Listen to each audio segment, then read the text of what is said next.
Meanwhile in Ekiti, another kidnapping has happened and also a tragedy of death.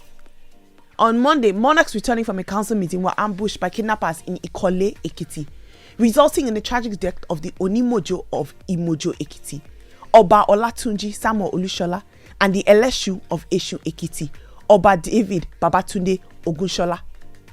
These monarchs were killed. Other monarchs sustained life-threatening injuries in the attack. Then, in a disturbing turn of events, a few hours after the murder of these monarchs, 10 individuals, including 6 school children, 3 teachers, and a bus driver have been kidnapped. We don't know if it's the same group, but the gravity of the situation is really serious. To the point where a member of the House of Reps for Ekiti State, Akin Rotimi, he burst into tears during the plenary session. The House also mandates the House Committee on Legislative Compliance to ensure compliance and report back to the House. 2 weeks. Very emotional from the spokesperson of the House. He was sobbing so hard that he couldn't even finish what he was saying, and other members had to come and console him.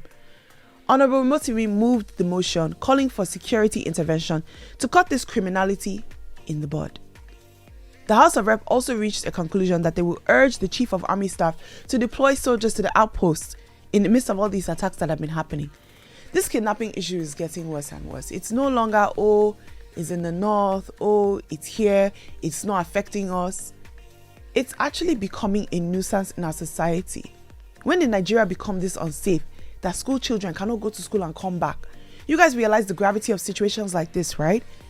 In places like Ekiti, if they feel like their school children cannot go to school and come back, people are going to stop sending their kids to school.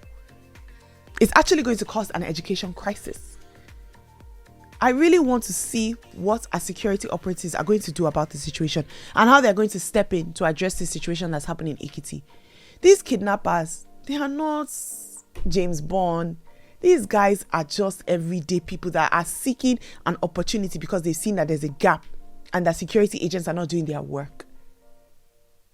When you arrest 1 or 2 of them and you send them for life in prison, or you decide that you're going to give them the death penalty, do you think that they're going to continue? They will stop. You need to show the kidnappers that there are serious consequences for their actions. How can school children be going to school and they are unable to feel safe? I mean, come on now, what are we saying? This is Nigeria. We're not in a war zone. Or are we?